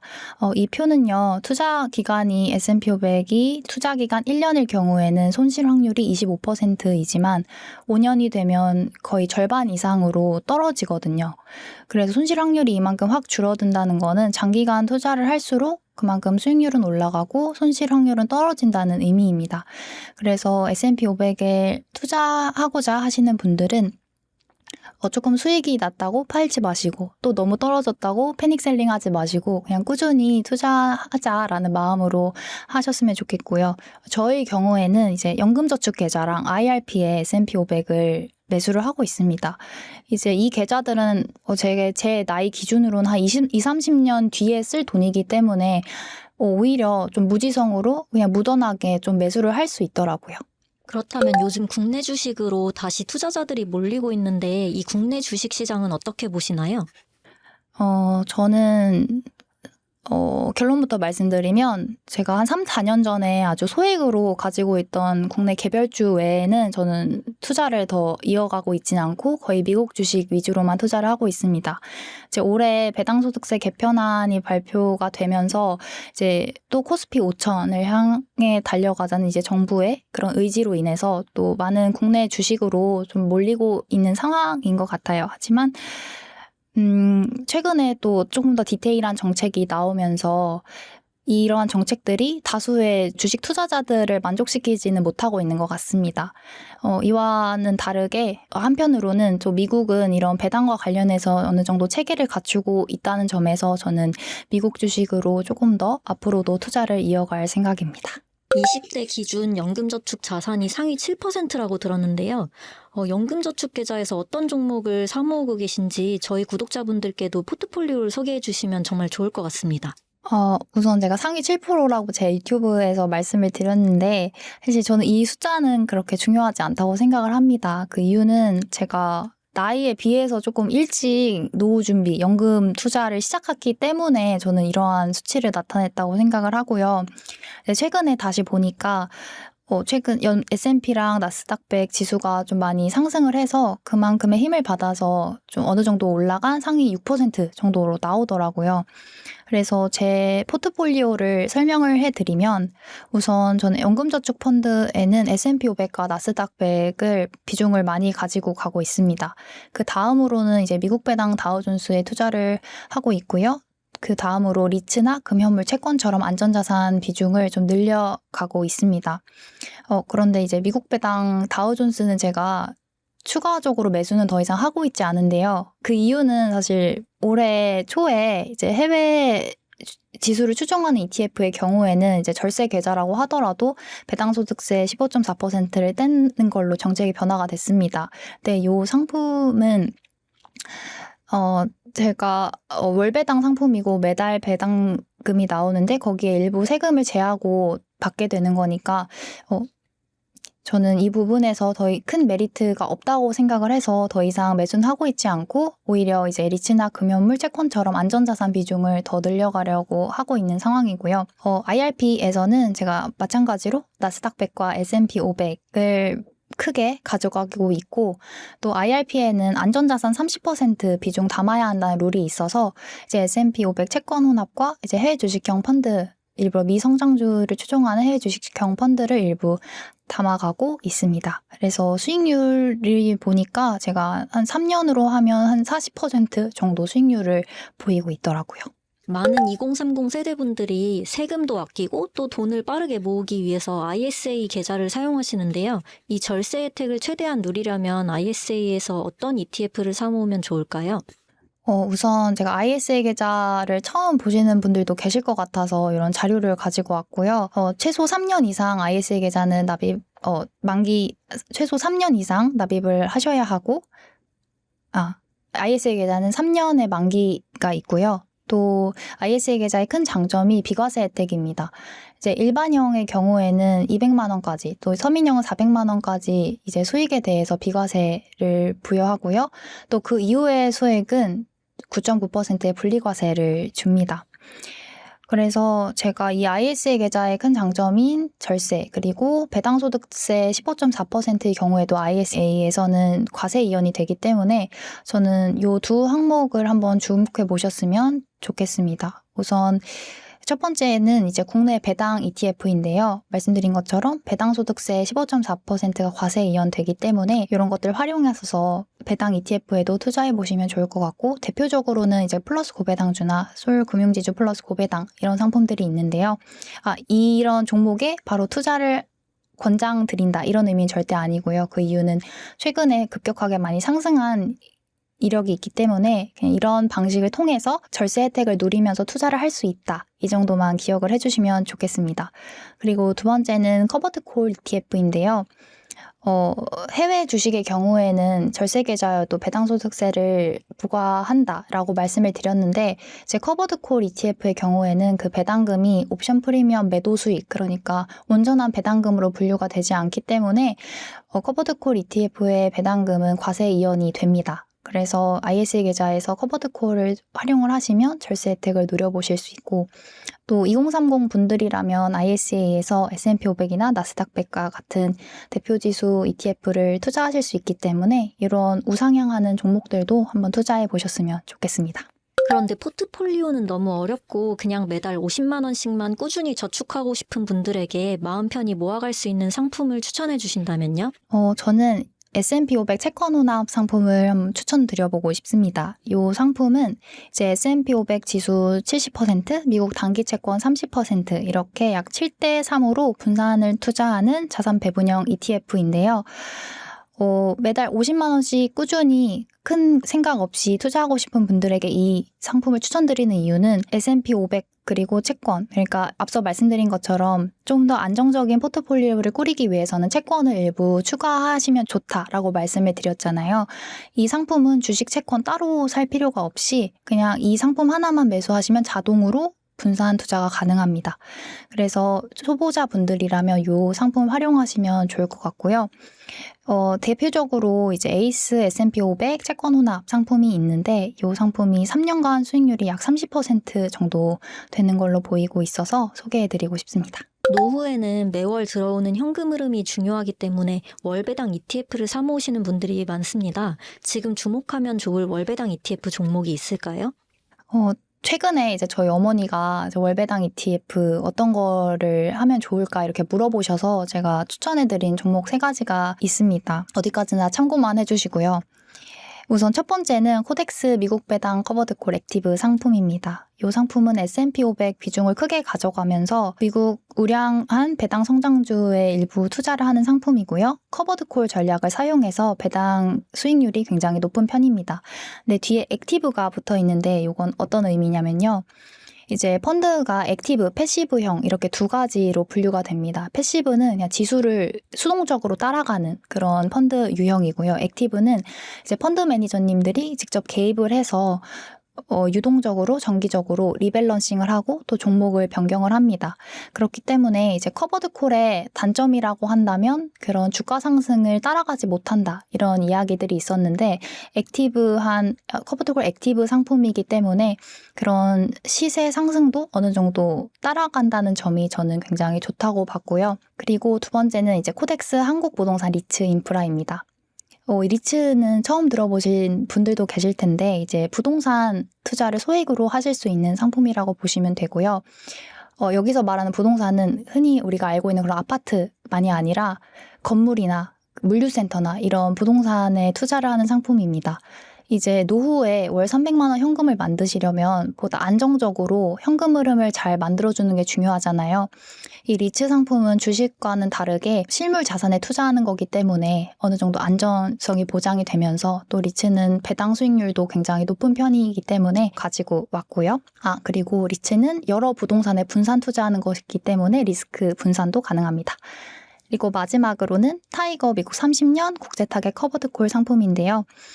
요거는 이제 채권이고 미국 20년 이상 만기가 남은 채권 상품을 커버드콜 전략을 통해서 운용을 하는 거고 커버드콜 전략을 사용했기 때문에 배당 수익률이 굉장히 높은 편입니다. 이제 채권의 특성상 이제 주식에 비해서 변동폭이 적고 커버드콜 전략을 통해서 배당금을 많이 주기 때문에 현금 흐름 창출에 있어서는 굉장히 좋은 전략이 되리라 생각합니다. 그래서 이 세 가지 종목에 한 3억 원 정도 투자를 하시면 한 300만 원 정도의 현금 흐름이 가능하시지 않을까 생각합니다. 이지한 재테크님도 순자산 1억을 달성한 후에 열심히 불려나가고 있다고 들었는데요. 1억을 10억까지 빠르게 불리고 싶다면 어떻게 포트폴리오를 꾸리면 좋을까요? 우선 저는 자산을 빠르게 불리자라는 주의이기보다는 좀 느리지만 잃지 않은 투자를 하자라는 주의이기는 합니다. 이제 워렌 버핏 선생님께서도 절대로 돈을 잃지 마라. 1원씩을 잃지 마라. 이렇게 투자 조언을 하셨을 만큼 잃지 않는 투자가 굉장히 중요하다고 생각을 해요. 그 이유는 빠르게 수익을 얻으면 분명히 좋지만 또 빠르게 하락을 하면 이걸 회복하는데도 많은 시간이 들기 때문인데요. 하지만 그럼에도 불구하고 좀 더 빠르게 불리는 데 관심이 있는 분들이라면 저는 한번 비트코인에도 관심을 가져보시면 어떨까 싶습니다. 저는 한 24년 5월부터 비트코인을 조금씩 소액이라도 모아가고 있고요. 비트코인의 경우에는 이제 최근에 헤지펀드 대가 레이 달리오가 말하길 포트폴리오에 비트코인과 금을 15% 정도 가져가라 라고 말했을 만큼 이분은 비트코인에 좀 회의적인 입장이셨음에도 불구하고 이렇게 말씀을 하셨더라고요. 그것뿐만 아니라 이제 작년부터 국가나 기관의 자금 유입이 비트코인으로 많이 되고 있고 또 현물 비트코인 ETF 승인 이거 외에도 마이크로 스트래티지라는 굉장히 비트코인을 많이 보유하고 있는 기업이 있는데 최근 실적 발표에 있어서 굉장히 좋은 실적을 냈습니다. 그 이유는 비트코인이 그만큼 많이 상승했기 때문인데요.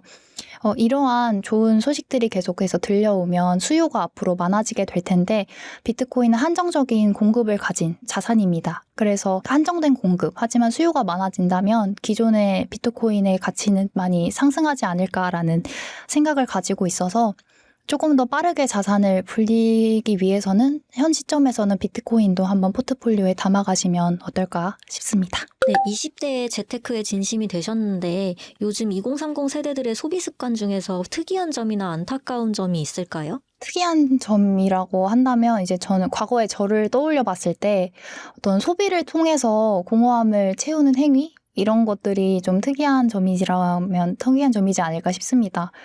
이제 저도 이제 과거에 대학교를 졸업하고 취업하고 이런 인생의 퀘스트들을 깨고 나니까 나 이제 앞으로 뭐 해야 되지? 이런 공허함이 찾아오더라고요. 그 자리를 뭐 물건을 사거나 뭐 여행을 간다거나 이런 것들에 많이 돈을 썼던 것 같습니다. 그런데 그런 것들이 무조건 나쁘다는 건 절대 아니에요. 그런 것들을 적당히 활용하는 거는 좋은 방법이 될 수 있지만 이런 것들이 지나치게 되면 돈은 당연히 모이지 않을 뿐더러 더 내가 번 것보다 지나치게 소비를 하게 될 수도 있거든요. 소비는 한 번 늘어나면 정말 줄이기가 쉽지 않습니다. 그래서 혹시나 내가 좀 지나치게 돈을 많이 쓰고 있진 않나? 뭔가를 내가 채우기 위해서 돈을 쓰고 있지 않나? 이런 마음이 드신다면 한번 돌아보시고 또 앞으로 더 밝은 미래 그런 윤택한 미래를 위해서 재테크에 한번 관심을 가져보시는 게 어떨까 싶습니다. 그렇다면 지금 2030 세대들이 꼭 알았으면 하는 당장 실천할 수 있는 재테크와 관련한 조언을 몇 가지만 해주신다면요? 당장 실천할 수 있는 거는 저는 3가지 정도를 한번 생각을 했는데요. 우선 첫 번째는 선저축, 후지출입니다. 일단 월급이 들어오면 먼저 저축을 하고 지출을 하는 습관을 들이시는 게 저는 가장 빠르게 실천 가능하면서 효과적인 방법이 되실 거라고 보고요. 두 번째는 신용카드 정지하는 겁니다. 신용카드는 앞서 말씀드린 선저축, 후지출과 완전히 반대로 가는 방법이에요. 선지출, 후저축, 후저축이 안 될 수도 있거든요. 그래서 신용카드는 빠르게 해지를 하시고 체크카드 사용하시는 걸 적극 권장드리고요. 마지막은 SNS 끊기입니다. 앞서 여러 번 제가 말씀드렸는데 SNS의 순기능도 분명히 있지만 뭔가 내가 SNS를 통해서 뭔가 작아진 느낌을 들고 뭔가를 더 써야 될 것만 같은 그런 마음이 드신다면 SNS를 한번 과감히 끊어보시는 게 재테크 차원에서는 많이 도움이 되리라 생각합니다. 저는 재테크에는 정답이 없다고 생각합니다. 그리고 제가 오늘 말씀드린 것도 절대 정답은 아니고요. 그런데 많은 재테크나 투자로 부를 이루신 분들을 보면 이제 본인에게 맞는 정답을 빠르게 찾아서 그걸 꾸준하게 해나가신 분들이더라고요. 그래서 제가 이지한 재테크라는 유튜브 채널을 운영을 하고 있는데 2030 세대분들이 여러분들만의 정답을 찾아가실 수 있도록 재테크 관련한 정보를 많이 나누고 있으니까요. 한번 놀러와 주시면 감사하겠고요. 앞으로도 여러 재테크 꿀팁과 정보 나누도록 하겠습니다. 오늘 이 자리 초대해 주셔서 너무 감사드리고 모두 부자 되세요. 감사합니다.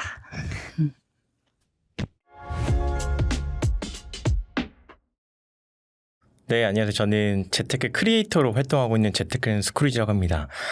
작년까지는 제가 이제 대기업에 다니는 직장인 신분이었다가 지금 이제 여러 개의 회사를 운영하는 법인 대표로 근무를 하고 있고요.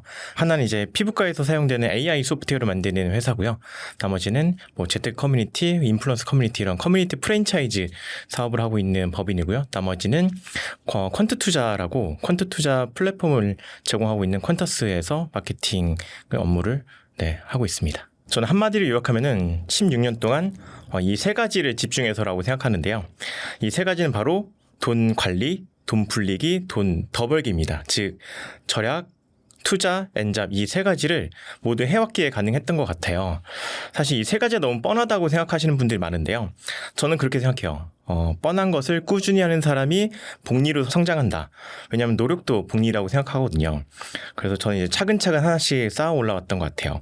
절약을 통해서 돈에 대한 가치를 일찍 깨닫고 함부로 쓰지 않고 계속 모았고 2011년 제가 직장인 3년 차일 때부터 엔잡을 시작했어요. 그래서 돈을 더 버는 것에 집중을 했기에 제가 이제 여기까지 올 수 있었던 것 같고요.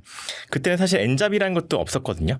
그래서 저만 이제 약간 돌연변이 같이 제 주위에서 본업 외에 다른 수익 활동을 해왔었고 그렇게 어떻게든 인컴을 더 늘리고 그 돈으로 저축과 투자를 하고 그렇게 저는 지금 현재 순자산 22억을 모을 수 있게 된 것 같습니다.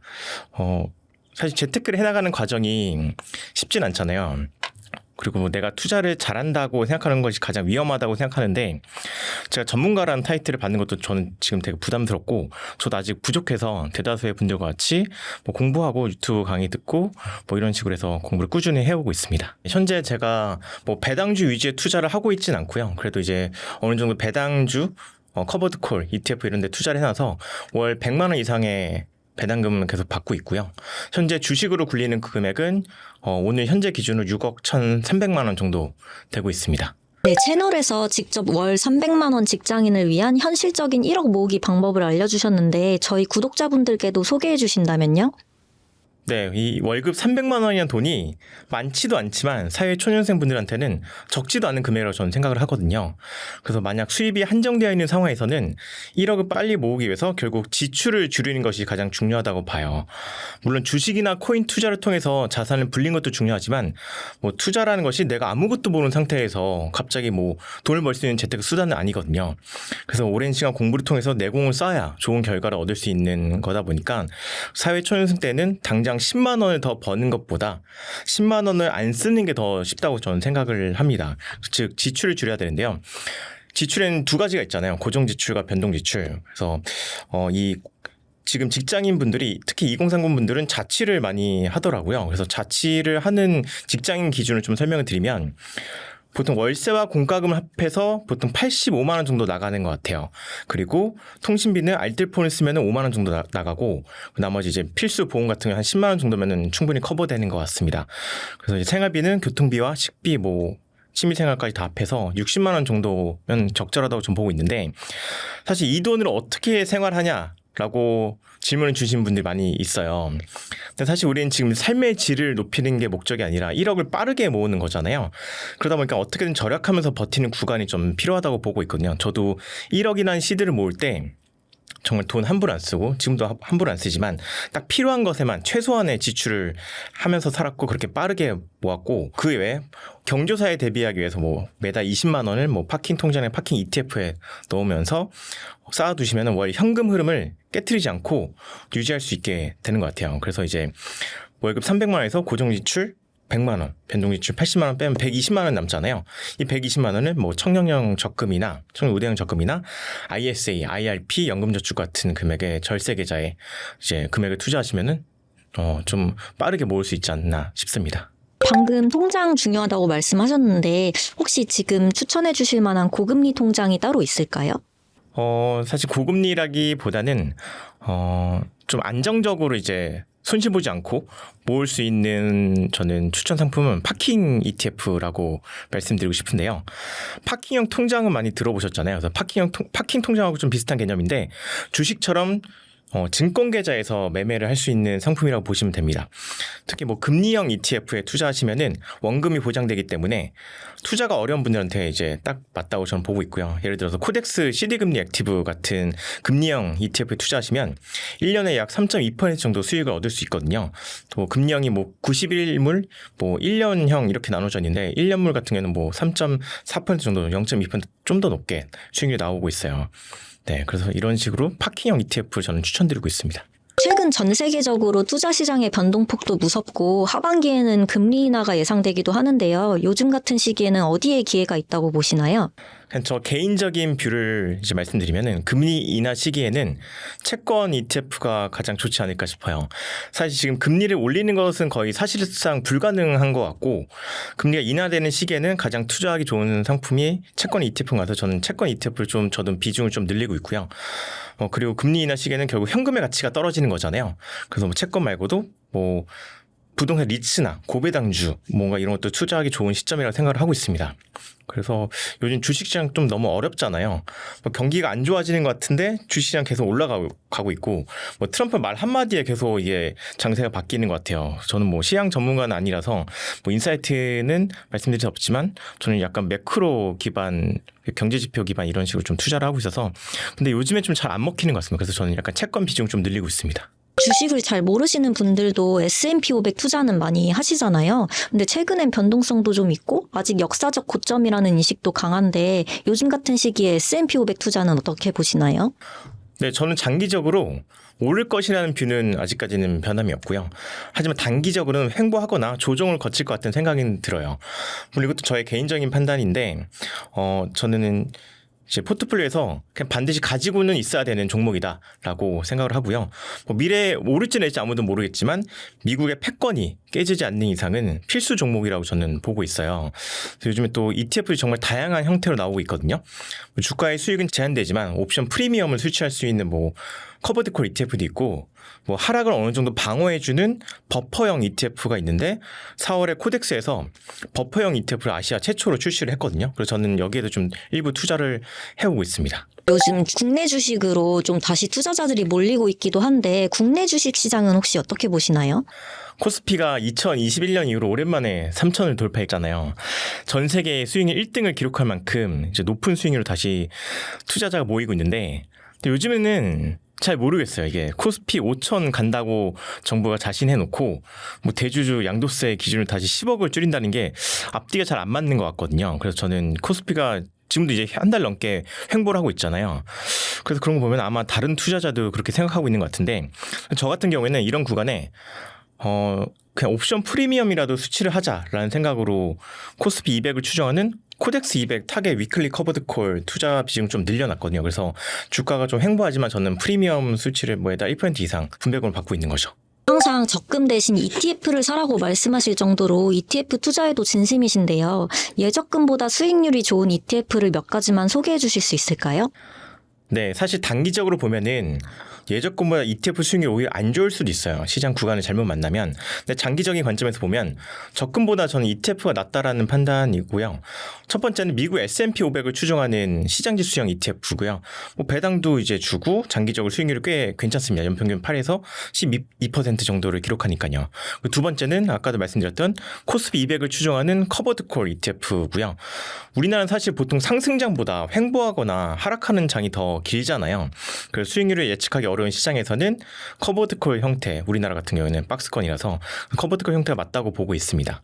세 번째는 이제 인도 시장 지수를 추종한 ETF예요. 인도가 중국의 인구를 앞서 나갔고 GDP도 2026년 기준으로 탑 5에 들 정도로 경제 성장이 꽤 빠르게 이제 오르고 있는데요. 2036년이 되면은 중국, 미국 다음으로 GDP가 3위를 차지한다고 해요. 그래서 장기적으로 모아나가면 좋지 않을까 싶고요. 네 번째는 AI 시대에서 빠질 수 없는 게 바로 반도체인 것 같아요. 그래서 엔비디아, TSMC, 브로드컴 같은 이제 핵심 반도체 기업에 투자할 수 있는 고성장 테마 ETF를 추천드리고요. 마지막으로 다섯 번째는 어느 정도 포트폴리오를 탄탄하게 만들어주는 배당주 ETF예요.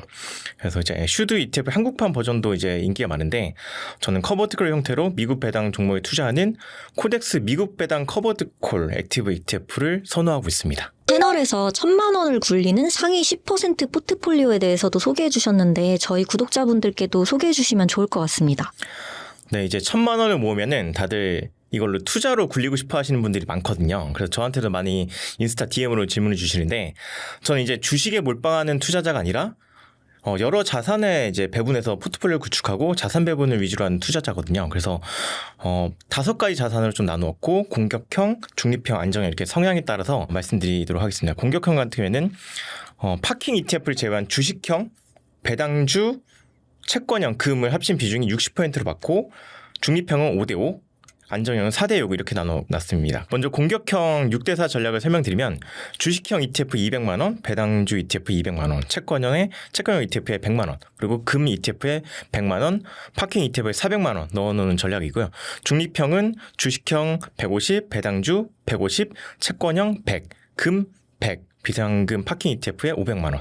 그리고 안정형은 주식, 배당, 채권형 금 ETF에 100만 원씩 넣어놓고 나머지 600만 원을 파킹 ETF에 넣어놓는 전략입니다. 많은 분들이 절세와 함께 돈을 빠르게 모으기 위해서 ISA 계좌를 사용하시는데 이 ISA 계좌의 의무 가입 기간은 3년이잖아요. 그래서 3년간 최대한 빨리 돈을 불리고 싶은 분들은 어떤 ETF를 사 모으면 좋을까요? IS 계좌 혜택을 최대한 누리려면은 국내 주식형 ETF에 투자를 하시면 안 되고 해외 주식형이나 채권형 ETF에 투자를 해야 되거든요. 왜냐하면 국내 주식에 투자하는 ETF는 어차피 세금이 없기 때문에 굳이 IS 계좌에서 굴리지 않고 그냥 일반 주식 계좌에서 굴려도 되거든요. 저 같은 경우에는 IS 계좌에 투자할 ETF는 아까 말씀드렸던 그 5가지 ETF 외에 추가적으로 원자력 ETF 투자하면 좋을 것 같습니다. 왜냐하면 AI 소프트웨어를 이제 사용하는 전력량이 꽤 높거든요. 그러다 보니까 전력이 부족하게 되고 그 에너지원의 원자력을 이제 빌릴 수밖에 없게 됐어요. 최근에는 원자력 ETF 수익률이 꽤 높았고 저도 이제 작년 초부터 ETF 투자를 해서 꽤 수익을 많이 보고 있습니다. 그리고 앞으로 몇 년간은 금리를 인하하는 추세가 지속될 걸로 보이는데 그래서 중소형주 ETF 괜찮을 것 같고요. 금리의 영향을 많이 받는 종목이 대형주보다 중소형주이잖아요. 그래서 금리 인하 시기에는 뭐 코덱스 미국러스 2000 ETF 같은 중소형주 ETF에 투자하는 것도 괜찮을 것 같습니다. 노후를 위해서 요즘에는 현금 흐름이 중요하다 보니까 월배당 ETF를 사 모으시는 분들도 많은데 이 월배당 ETF 투자는 어떻게 보시나요? 저도 실제로 제 포트폴리오 내에서 월배당 ETF 투자를 하고 있고요. 아직 저는 나이가 이제 40대이기 때문에 그렇게 많은 비중을 월배당에 투자하고 있지 않는데 이제 은퇴를 하고 이제 소득이 없으신 분들은 월배당 투자를 통해서 꾸준한 정기적인 현금 흐름 만들어낼 수 있거든요. 근데 다만 중요한 거는 지금 배당률이 높다고 들어가시면은 안 됩니다. 그러다가 이제 주가 하락 때문에 오히려 내 자산이 하락하는 상황이 나올 수 있고 일시적으로 배당률이 높은 거일 수 있기 때문에 월배당 ETF에 투자하시면은 거래량 뭐 시가총액 여러 가지 이 ETF에 추가는 이제 거기 들어간 종목들 뭐 이런 섹터 산업 전망 같은 거 잘 보시고 투자하셔야 될 것 같습니다. 그래서 장기적으로 이 ETF가 얼만큼의 배당률을 증가시켜 왔는지 그 부분을 좀 중요시 보시면 좋을 것 같습니다. 누구나 자산을 20억까지 불릴 수 있다고 말씀하셨는데 사실 불가능하다고 느끼는 분들이 많으실 것 같아요. 열심히 모은 1억을 10억까지 빠르게 불리고 싶은 분들에게 포트폴리오를 자세히 추천해 주신다면요? 네. 저도 2009년 제가 26살 때 똑같은 생각이었어요. 언제 10억 모으지? 언제 20억 모으지? 근데 저는 그때 선택했던 방법이 단계별로 가자. 일단 내가 지금 당장 10억, 20억을 바라기보다는 5천만 원? 5천만 원 이제 모았으면 1억. 1억 모았으면 2억. 이런 식으로 전 단계별로 가는 거를 추천드리고요. 그 단계별에 맞는 재테크 수단이 전 따로 있다고 봐요. 저 같은 경우에 어떻게 했냐면 5천만 원까지는 결국 월급만이 유일한 자산 증식 수단이었어요. 월급으로 재테크할 수 있는 방법은 무조건 강제 저축이죠. 그래서 저 같은 경우는 사회 초년생 때 70% 가까이 저축을 했고요. 통장을 쪼개서 필요한 예산만큼만 이체를 해놓고 나머지는 다 적금으로 넣는 식으로 했습니다. 그래서 이제 엄마가 이제 도시락도 싸줘서 밥값을 좀 아낄 수 있었고, 절대로 사회 초년생 때는 독립해서 살 생각은 안 하시면 좋을 것 같아요. 그만큼 나가는 돈이 많기 때문에 저축 못 하거든요. 최대한 부모님 집에 이제 공생하면서 생활비나 공과금 같은 거 아끼면 좋을 것 같고, 이제 5천만 원 모으고 나서는 이제 1억까지는 이제부터는 투자를 좀 해야 돼요. 물론 이때 다들 차 사려고 하거든요. 그 생각 좀 버리셨으면 좋겠어요.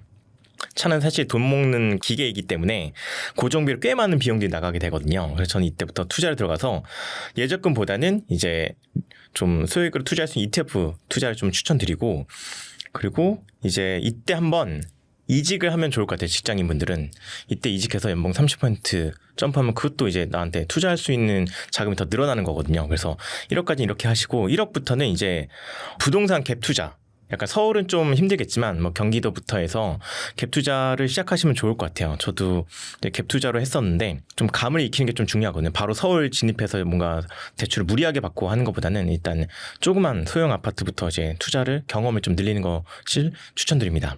그리고 이제 2.5억에서 이제 5억 원까지는 좀 N잡을 더 해서 인컴을 더 늘리는 걸 봤으면 좋겠어요. 이때 되면 다들 실무에는 어느 정도 많이 익숙해지는 상태거든요. 그래서 이제 더 이상 본업에 집중하기보다는 내가 이제 더 잘할 수 있는 것, 내 분신이 더 많은 현금으로 끌어올 수 있는 그런 N잡을 시작했으면 좋겠고, 저 같은 경우는 이제 월급 외에도 이제 7개, 8개 정도에서 인컴이 들어오는 파이프라인 좀 만들어 놨었거든요. 그래서 그런 식으로 해서 저는 빠르게 모을 수 있었던 것 같고, 이제 5억 원부터 10억 원까지는 이제 다시 서울 부동산을 보면 좋을 것 같습니다. 아무래도 서울은 입지 프리미엄이 있기 때문에 장기적으로 우상향한다고 보고 있고, 이제 어느 정도 자금을 갖추면은 대출 일부를 받더라도 서울 아파트를 매수하는 것을 추천드립니다. 만약에 제가 지금 은퇴를 해야 되고 수중에 이제 1억이라는 자산이 있다면 저는 이 1억을 커버드콜 ETF에 투자를 할 것 같아요. 왜냐면 그냥 배당주 ETF에 투자하면은 3% 5%밖에 못 받거든요. 근데 커버드콜은 적게는 9%에서 15%까지 옵션 프리미엄 분배금을 수취하기 때문에 1억을 투자했을 때 뭐 900만 원에서 1,500만 원까지 연간 현금으로 만들어낼 수 있기 때문에 최소한의 생활비 정도는 어느 정도 만들어낼 수 있지 않을까 싶습니다. 제가 추천드리는 이제 커버드콜 상품은 아까 말씀드렸던 코스피 200을 추정한 코덱스 위클리 타겟 커버드콜, 그리고 미국 배당 커버드콜 액티브, 이 두 개를 추천드립니다. 뭔가 재테크 전문가로서 요즘 2030 세대들의 소비 습관 중에서 뭐 특이한 점이나 안타까운 점이 있을까요? 제가 봤을 때는 아무런 계획 없이 지출을 하고 있는 게 좀 안타까워요.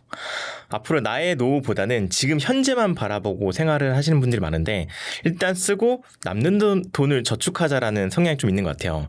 그리고 국민연금이 있으니까, 또는 나중에 우리 엄마 아빠가 나를 어떻게든 해주겠지라는 아니란 생각으로 미래를 대비하지 않고 지출을 계속 하는 게 아닌가 싶은데, 저는 사실 현재 순자산 22억을 모았는데도 제가 오마카세를 한 번도 가본 적이 없어요. 근데 요즘 2030분들은 그런데 이제 쉽게 돈을 쓰잖아요.